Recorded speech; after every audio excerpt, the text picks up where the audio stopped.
Hey guys, welcome back to another Fins Up Ramley video. It has been a long time since we've been here on our YouTube channel. Life has gotten in the way, and YouTube fell really far down on the back burner with everything that has happened. But summer is here. Football's coming back. College football is less than 80 days away. NFL football, which we're going to be talking about here and usually is on our channel, is not far behind that 80-day mark. It's getting closer and closer to that September kickoff.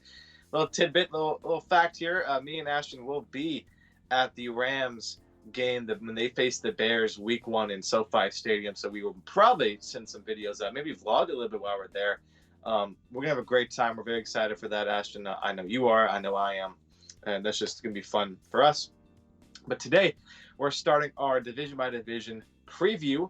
And Ashton got the luck of the draw, as we are talking about the NFC West, and that includes, of course, his Rams. So without further ado, Ashton, let's go ahead. Let's kick it off. We're going to start with the first team as we go team by team, and then give you guys our 4-team ranking of what we think they're going to finish. Let's start with one of the most interesting teams in the NFC West is the Arizona Cardinals. Ashton, would you like to start kind of going through it, or would you like me to just kind of walk us through it? Yeah, Andy. So, as everyone knows, Arizona is coming off of a very disappointing 8-8 season. A lot of people expected them to do a little bit better than that last year. They were kind of where I was expecting going into that year. Both me and you have, let's say, not the highest opinion on their coach. He has tried to bring the air raid into the NFL with mixed results. They, however, have been adding a lot of good pieces, starting with DeAndre Hopkins last year, and they even reunited him with a Texans teammate with another pass rusher, T.J. Watt. So it's very interesting, Andy, how every team in the NFC West seemed to get better, including Arizona having a lot of different let's say, additions over the off season. What has really stood out to you, Andy, in the last few months or even year that they have done to improve their team? Yeah, out of all the NFC West teams I looked at and I've followed this offseason, the Cardinals have done the most when it comes to free agent signings and pickups on their team. As you mentioned, they did trade. This doesn't really count as a signing, but they traded and got J.J. Watt. Like you mentioned, one of the best defensive end talents in the NFL today, still at his young 30s age, even coming off of injury. You have A.J. Green coming over from the Bengals, who's a little bit older, but still can be the second guy behind DeAndre Hopkins. And they have a stacked receiver core, which we'll get to in a second. You got Malcolm Butler coming in, kind of replacing the cornerback role after losing Patrick Peterson from last year, kind of replaces him. And you see James Conner also coming over from Pittsburgh to help the hole that Kenyon Drake left there as well. So they got some good pieces to help fill in and add some help on this team. And Ashton, I do want to touch on your analysis of Kingsbury with their coach there in Arizona. I think, and this might shock people, but I think he is the better version or the name brand version of Adam Gase. And what I mean by this is Adam Gase is a terrible head coach, but he was always given chances because of Peyton Manning and all these other quarterbacks that he was the quarterback whisperer to. You look at Kingsbury. Who was his quarterback in college, Ashton? Ooh, wasn't that Murray? Patrick Mahomes. Oh, Mahomes. Okay. He got a job solely because of Patrick Mahomes becoming who he is today. He tries to bring the air raid into the NFL. It hasn't worked yet. You look at his time at Texas Tech, they still were not good. They were okay, winning about 500, maybe a little bit above, but they were never competitive in their conference ever. So it didn't really work for him in college. It hasn't worked in the NFL, and the talent is there, Ashton. As we're going to move into the depth chart a little bit, that receiver core is one of the best in the league. You have Hopkins, A.J. Green now, Andy Isabella there with the slot. They drafted another great slot receiver in Randall Moore in the second round. And now you also got Christian Kirk there. They have 5 solid receivers and one of the most top 5 receivers in DeAndre Hopkins with a up and coming quarterback in Kyler Murray, their offense is good.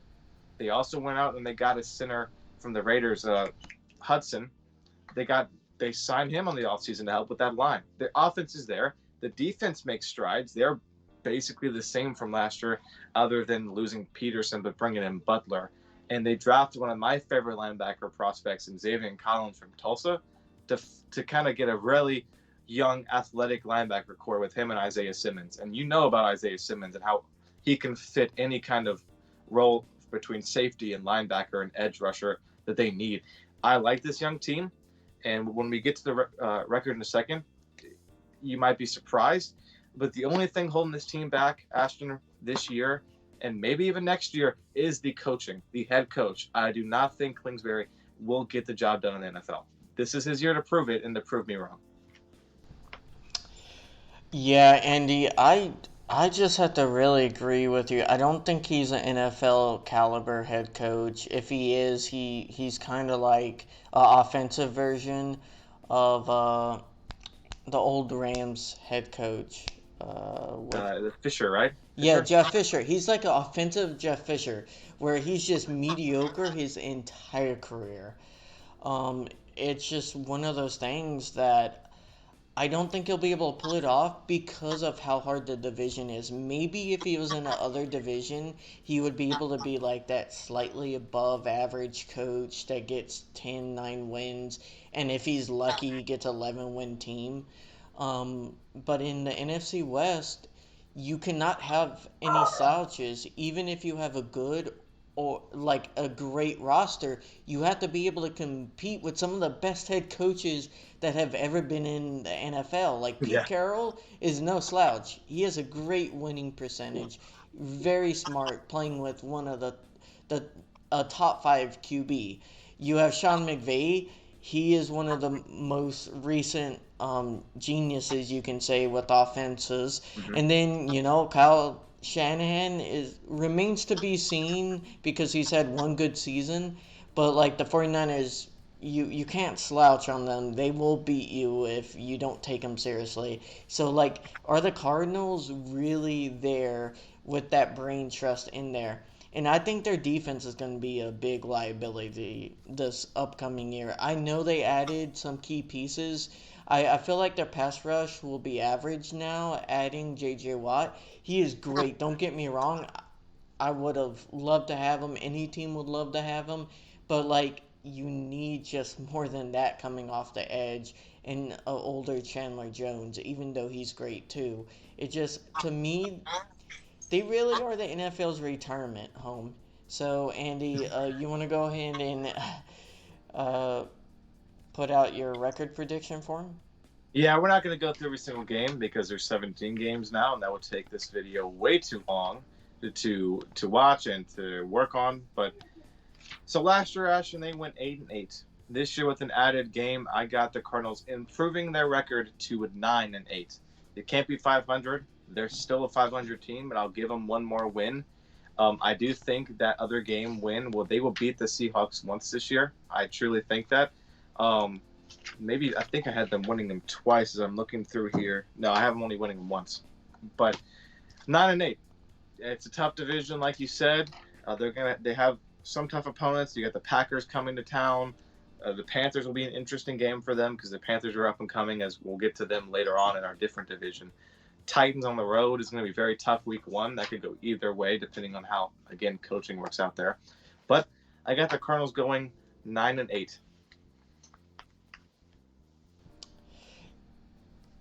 Well, that's not a bad record. That's a possible wild card spot if everything falls in your favor.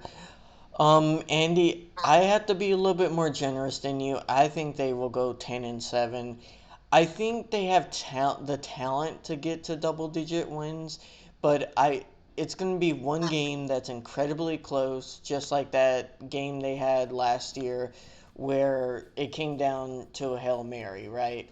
And, like, they're one Hail Mary away from being below 500 against the Bills. And people seem to forget that.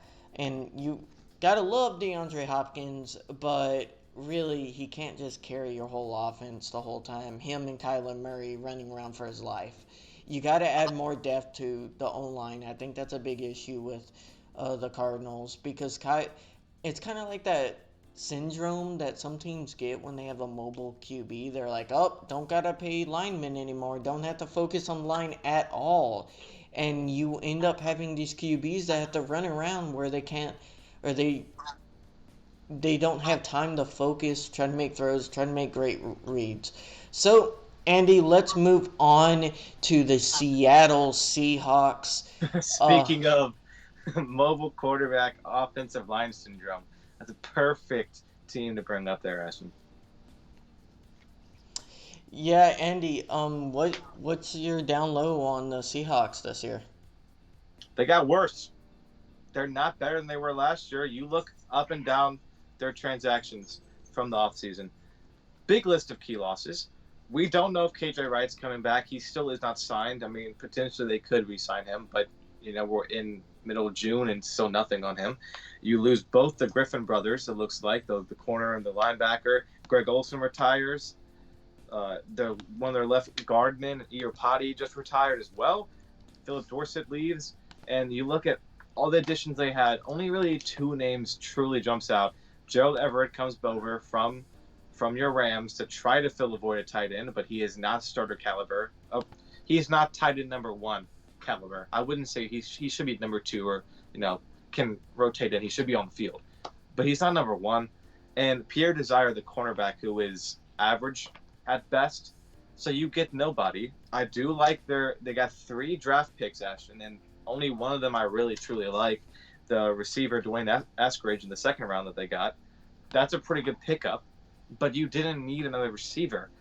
That was never your problem in Seattle.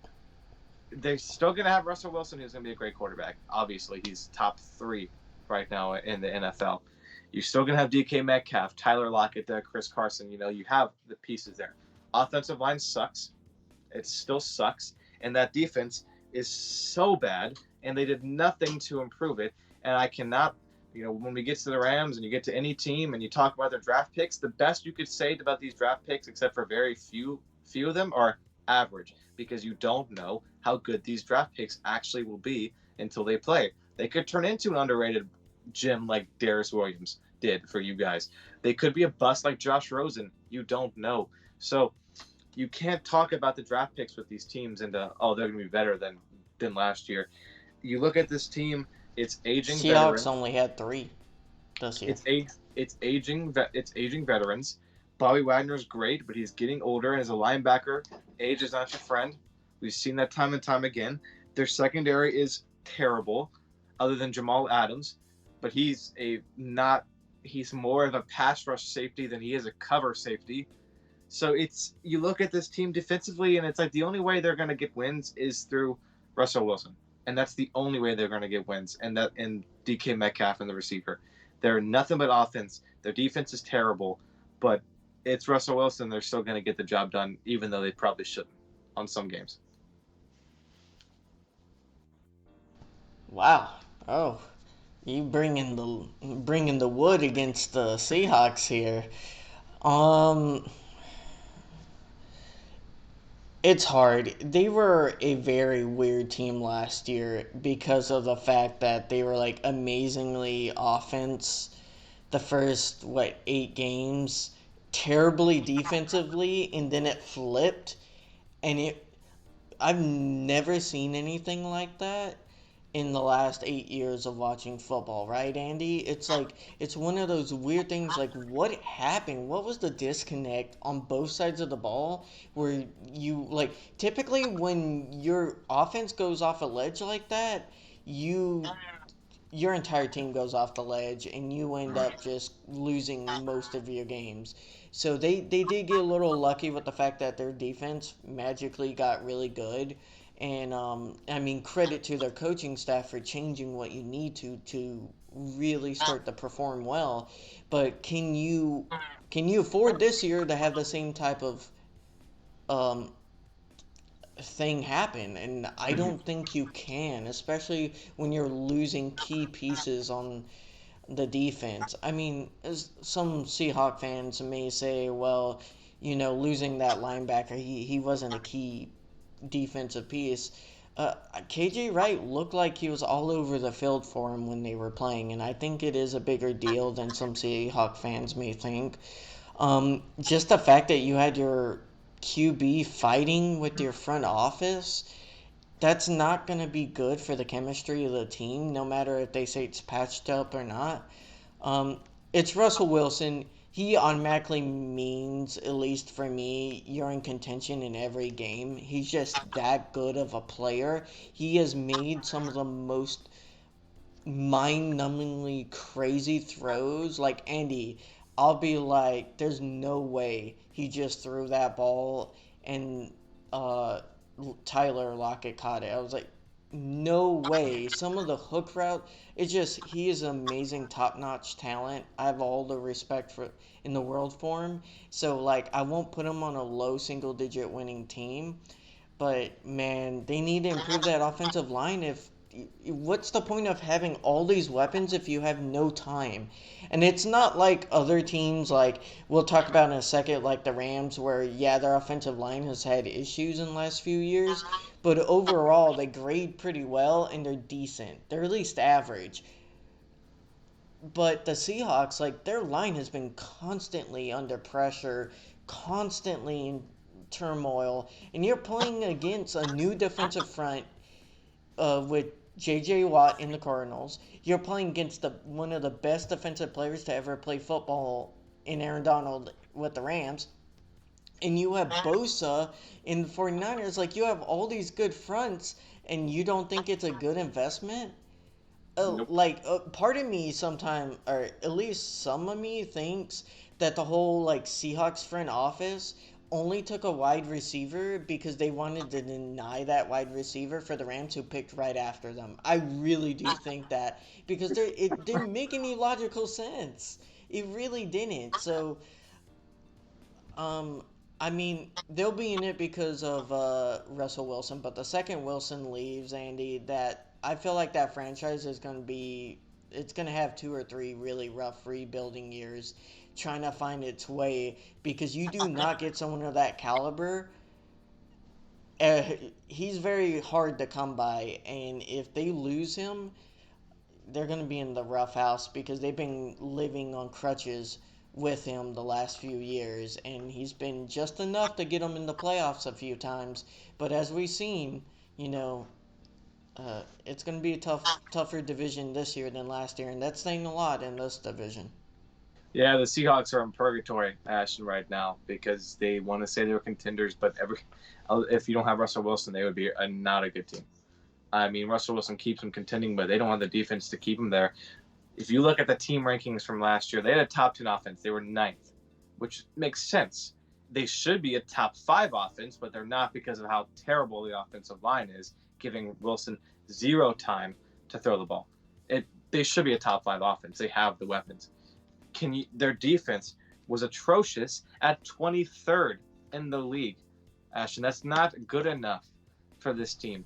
The offense gets them to the playoffs. The Well, defense makes them lose in the first round. can we talk about how they trade 2 first rounders for Jamal Adams, and that makes no sense? And they already had a like decent safety core, but that's not what you needed in your defense. They needed more corners after losing their all pro in Sherman. But they go after a safety, lose 2 first round picks, and like it's not a big deal, but Jamal Adams isn't a really good coverage safety. He's great at being kind of like a pseudo linebacker, being almost in nickel packages and stuff. Like he's a good player, but is he worth 2 first round picks? Is he a top class safety? And I just don't think he's been playing like it. So we'll see how they go on. Andy, what do you have the Seahawks at? Last year, Seahawks were 12-4, and they won the NFC West. That will not happen again. They will. I have them losing 3 more games. Well, not losing more, but dropping 3 more wins. They're gonna be 9-8. That's my prediction. Um, I could see them winning 10 games, but really I got them at 9-8 because their schedule is really tough this year, Ashton. they're at the Colts, at the Steelers, at the Vikings, at the Packers. They're at the Rams, obviously, but they also go when they face one of the up and coming defenses in at Washington. The tough games and the tough defenses they're playing in the Colts and the Steelers and the Washington football team all on the road with no line help. You're gonna have Chase Young bullying his way in there. You're gonna have T.J. Watt bullying his way in there. You really think the offensive line can stop that? They're gonna drop some of these games, Ashton. They're gonna split the Rams because they always do. It feels like split the Niners, split the Cardinals. It's always feel like all you guys are always 3-3 in the division because it's that competitive and the coaches know each other that well these days. So I have a 9-8. Is that going to be good enough to get in the playoff? Well, we'll see when we go to the other divisions. Cardinals with 9-8. So like, which one? The tiebreaker. I'm not going to be able to tell because I'm not going to predict every point per game and see the tiebreaker. But I got them the same record as the Cardinals. Cardinals problem, coaching. Seahawks problem, defense is terrible or the pass rush is terrible, and no line help whatsoever. Man, you're bringing the wood. I think it makes sense because I feel like if you put the Seahawks in the other division, like NFC East, like you could give them 2 more wins. Like it would be realistic that they go 11 wins in that division. Um, I will disagree again slightly. I'll give them 10-7.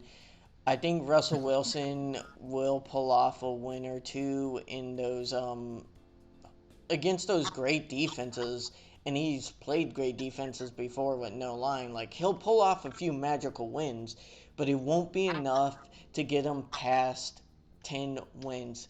And it's going to be interesting to see if some of their additions does help out a little bit. I mean, Eskridge, maybe they'll do some jet sweeps or something like that because they brought in a former Rams passing game coordinator as their new offensive OC.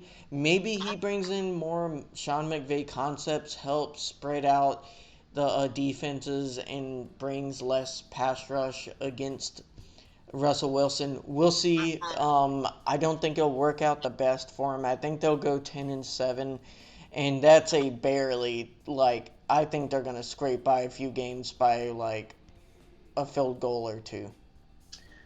Yeah, Ashton, I can see that. I had the Cardinals and the Seahawks 9-8. You had them both 10-7. So we both think they're going to be basically the same team, which is just a different win total, which is one game is fine. Moving on to the most interesting team, the injury-ridden 49ers, your arch nemesis, the team you can't beat, it seems like. The San Francisco 49ers. Very interesting offseason. Biggest question, is Richard Sherman coming back? We don't know yet because he's still unsigned. We'll see. They add the center from the Falcons, Alex Mack. That's a good pickup. They get old defensive end from the Rams, comes over.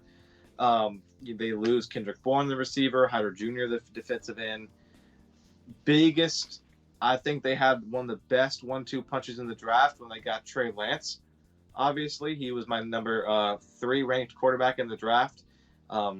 And I really love their third-round pick with Trey Sermon out of Ohio State. I think that's going to be a great third-round running back pick. He's not going to be the day one starter, but he'll be subbing in and out. I think that'll be great.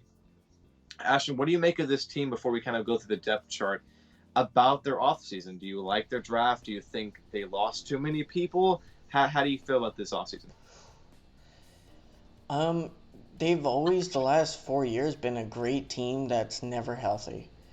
Um, Besides 1 year, like I really like their draft. Like Trey Sermon was in my top 3 running backs, and my number 1 QB was Trey Lance. I was like, that sucks. That's gonna suck playing against him. I think he's gonna be really good. The I think he'll definitely be like Kyler Murray level good, but will he be another Wilson? We'll see. Um, I mean, the 49ers have been built to kind of beat the Sean McVay Rams the last 2, 3 years. Um, I think it's going to be a little bit of a different story this year just because of how things have played out with the Rams. The Rams have kind of tried to diversify their offense, and they beat us last 2 years because our offense was struggling under Goff. Stafford's a little bit different than Goff, clearly. The 49ers, it'll be interesting to see how the loss of Salah, too, that's going to be a big part. Can the 49ers keep that stellar defense they've had for the last few seasons without Salah there? Like, sometimes teams will fall off a cliff when they lose a DC, and can can the 49ers recover after blowing that lead in the Super Bowl? Like, sometimes that will wreck an organization. Like, I saw a little bit with the Rams. Other teams have just like, the fashion they did it too was pretty bad. So, it's something with that head coach and blowing leads, Andy. I don't know what it is about him. He just doesn't like to hold on to his good leads, and he starts making really bad decisions. I just realized when I went to this depth chart, I didn't have the receivers, but I already know that with Debo Samuel there and the receivers they have, they'll be fine with that. As we go through this depth chart, this I gotta do deep dives into every single team's depth chart. I'm gonna make a claim now, and I could be completely wrong. I think the 49ers have the deepest quarterback room. They have a three-headed monster of Garoppolo, who will be day one starter if he's healthy. Trey Lance, who will become a starter eventually, and Josh Rosen, who is a backup but has started before. They have a really deep quarterback room, Ashton, that can perform. All three of them could come on if needed. Like, I wouldn't say Josh Rosen, but he's there at least. We talked about Trey Sermon. I really like that pickup with Mostert there. It's gonna be a good little running back room. Of course, best tight end or second best tight end. You can debate that in the comments. George Kittle out there. Offense will be fine. The defense, without, like you said, Robert Saleh going to the Jets, how will their defense react? They still got a good line. Kinlaw and Armstead and Bosa there. Without Sherman, a little bit lesser of their secondary, but Sherman can still come back. We don't know for sure, so we're going to put that. I guess let's assume that he's not coming back for just the sake of the video. But you still have a decent secondary, but that's probably their weakest link. Their line's good. They got a good pass rush. But like you said, how will they respond losing their coordinator, getting a new coordinator in there? Last season, Ashton, offensively, they were 19th, defensively 15th in the league, and 24th when it came to turnovers. And then their biggest weakness, obviously, injuries. If they stay healthy, they should still be a solid contending team like they were 2 years ago. Ashton, what is your record prediction? I gotta go 11-6. I just really think this team will be a little bit more healthy. I do think they're gonna have injury issues. I think they will end up starting the rookie probably around week 6 after losing 4 in a row, and then they'll go on winning a few after that with the rookie kind of making up for Jimmy G. Just either Jimmy G will stink it up or he'll get hurt, and I think after 6 or so games, right before they start playing division opponents, they'll make a QB switch and he'll do better, and I think we'll start to see a kind of blossoming of a future NFL star. Last year, Ashton, as you pointed out earlier in the day, I predicted the 49ers to go 12-4 last year. I was wrong. I did not see all the injuries coming like that, and to completely derail my record prediction. 14-2. Huh? You predicted 14-2. 14, whatever. I was wrong. I won't be wrong this year because me and you have the same record prediction. Congratulations, 11-6 for the 49ers. I think that's very reasonable. They have the talent there. It's just about capitalizing and see how they play under this new coordinator. But I like that we have the same prediction. But we'll see how it goes. And finally, Ashton, your moment of triumph this year, everything you've waited for, as we predict the new Stafford-led Los Angeles Rams. Now, Ashton, you know the additions in the offseason. The biggest one, maybe the biggest offseason trade and sign Matthew Stafford becoming the new quarterback in LA, along with getting Deshaun Jackson and just a little cheap veteran aging deal. They do lose some, I wouldn't say key pieces. I mean, you have obviously John Johnson leaving. That was a nice piece in your secondary. Troy Hill's leaving. Malcolm Brown, some linemen, and Morgan Fox, and then Josh Reynolds also left. So you got some key losses. Your draft, though, and I'm about to get a little heated for a second, Ashton. As I was looking at some things today, I was reading back at a CBS Sports draft grade of the Rams. Now, can you guess what letter grade they gave my man, linebacker in the third round, Ernest Jones? A F. An F. I've never seen them give a prospect an F. They called Ernest Jones a special teams player. That's it. It ticked me off.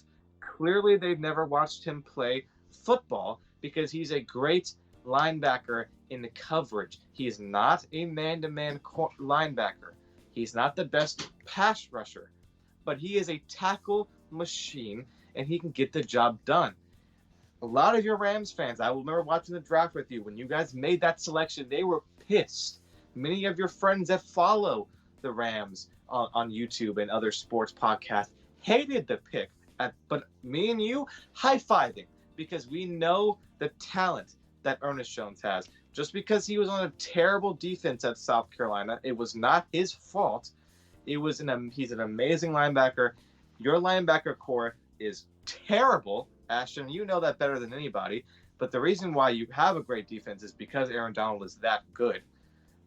You have to have a good linebacker. I think you nailed it on the head with Ernest Jones there in the third round. You pick up also some great pieces on the line with Bobby Brown in the fourth, learning underneath Aaron Donald. I like him a lot. He's going to be a solid plug and play with Aaron Donald there. And I love Ernest Brown also in the fifth round, that edge rusher. Good picks there. Not a fan of Tutu Atwell, but we'll move past that. That's controversial anyways. But this team, top to bottom, is a Super Bowl team. Outside of the linebacker core, which could hurt you deep in the playoffs, depending on who you match up with, obviously. Or if you play, let's say the Chiefs somehow make it back to the Super Bowl and you play them, that could hurt you not having the linebackers that can keep up with some of the Kelseys and go ahead. I will say to that, like a lot of people don't realize, we don't have two middle linebackers on the field most times. We sometimes will either bring in an extra cornerback or extra safety as a nickel or something like that to substitute for weak middle linebacker depth. We'll sometimes have two, but most of the time, like 60% of the time, we'll have a single middle linebacker there paired up with a safety or something of that sort, depending on the package and stuff. So, Andy, yeah, it's weird. I'm not used to people talking so positively, like glowingly about the Rams, but they've done a really good job this offseason. I mean, a lot of people don't understand that, yeah, it's like one of those things where the Rams do a lot of they grow up players. They get a bunch of players that were no names on practice squads and stuff of that sort from other teams. They pluck them from their former teams. Darius Williams wasn't drafted by the Rams. He was actually, I believe, an undrafted free agent that signed with Baltimore. They tried to put him on their practice squad. The Rams picked him up. He's a top 30 corner. He's actually, in my opinion, he's a top 10 corner. He has played lights out with some of the best wide receivers in one of the toughest divisions of football. And it's just been amazing how this guy was just not looked at all. He's going to sign a $14 million deal next year. But going back to the Rams, they have been so good with just trading, and it's a different mindset that a lot of other fan bases don't understand. The Rams front office isn't like your typical front office. If you aren't performing, they don't care. They will ship you out. They will trade you away. They will cut you. They don't care if your name's Todd Gurley, Brandon Cooks. They want to win and win now. And It's a different type of mindset. Whether it's right or wrong, you can't deny they've been one of the more successful teams in the last 4 years. Now, going into this season, Sean McVay had one goal. He did not want to have to look like he wanted to strangle his QB every time he came off the field. I just remember this point in time in the Miami game, Andy, when I believe Tua fumbles the ball and the Rams get it. And I remember telling you, and you were angry, you were pissed off. You're like, oh man, we're going to get blown out like I thought we were. And I told you one simple thing. I was like, Jared Goff's going to throw a pick. And literally the next play, he throws a pick right after the fumble. And I told you that it's just one of those things where the Rams, especially offensively, last 2 years have bit themselves in the butt. Not great QB play, and we've done good in despite of that. But eventually, you if you want to take that next step, you need a top 10 QB at minimum. It's very rare a team will win the Super Bowl without a top 10 QB. It does happen, Joe Flacco. It does happen, but you really need some magic everywhere else, and everything has to go perfect for you for a good amount of time. You don't want to have to rely on that. So the Rams traded for what people call Stat Matthew Padford. Stat Padford. And Andy, me and you both agree about how great Stafford is and rated in the NFL. Can we both talk about how stupid it is to judge a QB on playoff wins when he's on a team that has literally had in 12 years 1,200-yard rushers in a game? I will say this, Ashton. I agree. He's on a team now that he will be held accountable if they do not. Well, obviously they don't make the playoffs, assuming that everyone's healthy. Like the 40, if something like the 49ers happen, that's not his fault. This team should. I'm not gonna say should, but is one of the 4 or 5 teams in the league you can say this is a Super Bowl caliber team this year. Coaching staff. Question is, how will the new offensive coordinator do? Defensive. This doesn't really matter because you have such a good offense around you. I'm not a huge of a fan of your interior line as I am your exterior. I love your tackles. Your tackles are a really good duo. Not a fan of the interior, but it's okay. You get a much better quarterback now. You guys last year ranked 15th in turnovers, Ashton. This will be cut down tremendously to the bottom 10 because of Stafford. That will get you, especially a game back from Miami, because you solely lost that game to turnovers. You had the second, you say base first or second, depending on who you ask. A defense, it alternates. Offensively, you were 14th because of Jared Goff and his turnovers and his terribleness. And I told you a year ago, 2 years ago, that Goff was not the answer, but you wanted to give him a chance because of him going to the Super Bowl. This is your quarterback now. Mm-hmm. Stafford, twice as good as Goff. He will lead you there. Well, a big key thing about that turnovers, the cornerback duo, I agree with you, is the second best QB cornerback duo in the NFL, only behind Miami, because Xavier Howard and Byron Jones is a better duo of corners. That's my opinion. That's my truth. I think together they're a better corner duo than D. Will was just right now. That could change this year depending on how the progress goes. This team's gonna be good. We'll get to the record in a second, but I think we both can be safe to say they are winning the NFC West as long as they stay healthy. Yeah, I won't disagree with you. I think right now as a duo, they're not the best, but they are very good together, and they have locked down the last year other wide receivers. But my point was the turnovers too about Goff. The bad thing about his turnovers was he didn't just have a lot of them. He was throwing an average of 4 yards a throw. So if you have a turnover when you're throwing 4 yards on the 30-yard line, it's pretty easy math to do. It was pretty bad turnovers. When Stafford has turnovers, it's typically because he's throwing bombs down 20 points with no hope of winning unless if he just does miracles. So it's like 2 totally different circumstances of teams. They swapped. Stafford is on the Rams. Andy, I'm the most hyped I've been about this team since 2017. I'm more hyped than I was going into 2018. I thought we had a good team. We still had a few questions. Overall, I think we're going to have top five defense. I don't think they'll be number one again, but I think they'll be top five. They'll be really good.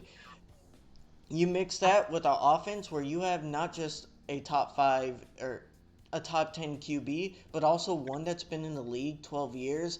You mix his ideas with Sean McVay and Andy. Like, when you watch Sean McVay in 2017, 2018, you know this. It's like poetry watching that offense flow when it's working like it should. It will start working again.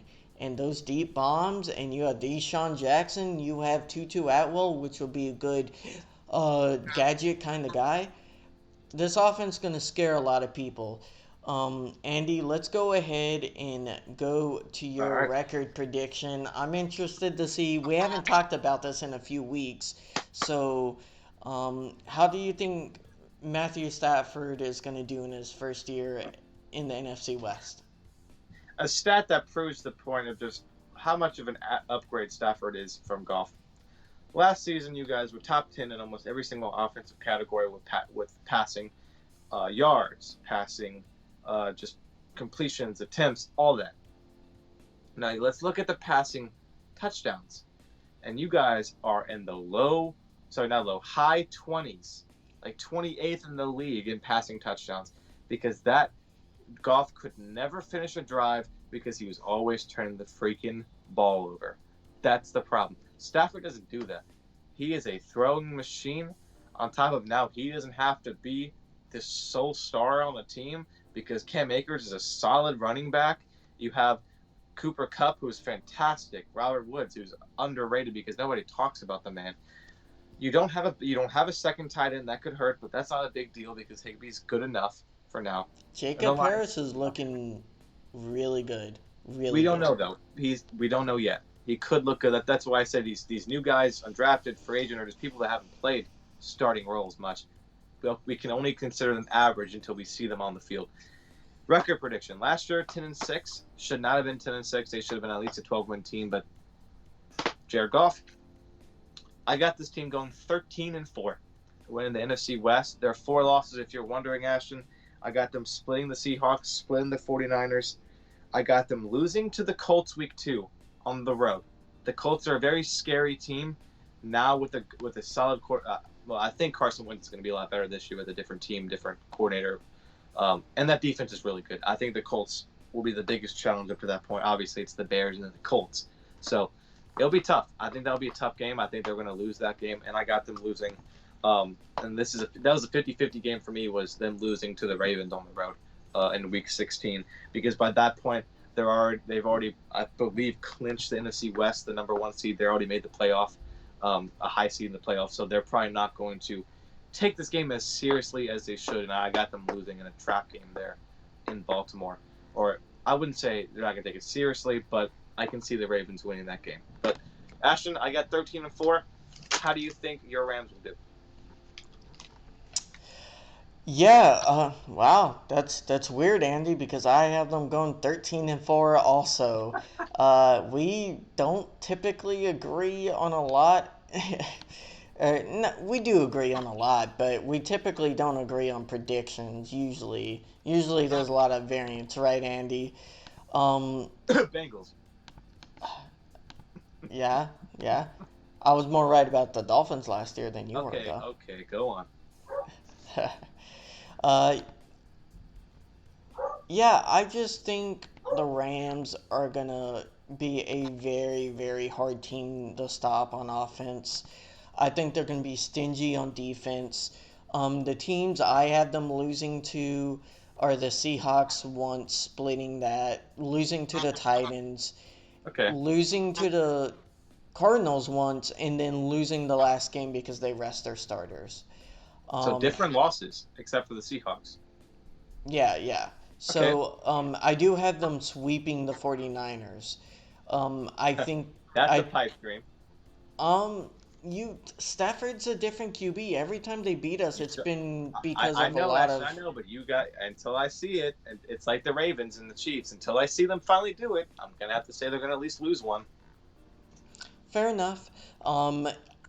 Either way, this team going into the playoffs will be vying for number one playoff spot. I do think that they'll be very competitive. It's gonna be weird. It all depends if Green Bay has Aaron Rodgers, how well Tom If Brady. I think the Buccaneers will be doing good.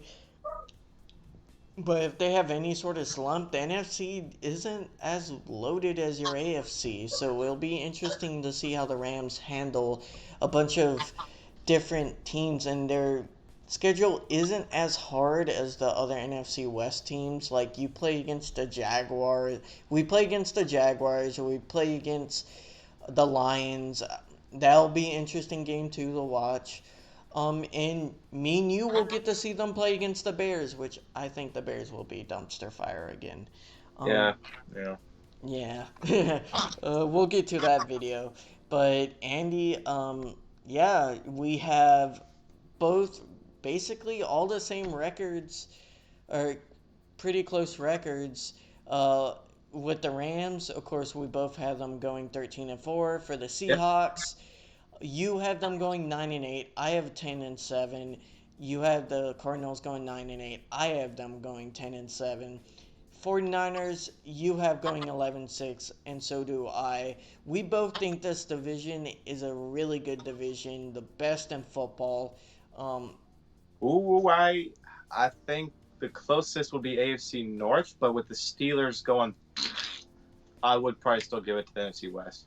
yeah, they're just loaded talent wise, and the question is coaching with Cardinals. So we'll see if the Cardinals will pull it out. We'll see who's right, who's wrong. We've been relatively good on the predictions. Not perfect, but probably better than a lot of the analysts on CBS and what Stephanie Smith saying crazy crap all the time. Like, uh, so Andy, Yeah. we'll be on this again, doing the next division, whatever wins the little spinaroo. Please comment and like and subscribe. If you don't, then Ben Roethlisberger will take you to massage parlor. Have a good day, guys. What a terrible way to end the video. What is wrong with you? What is wrong with you?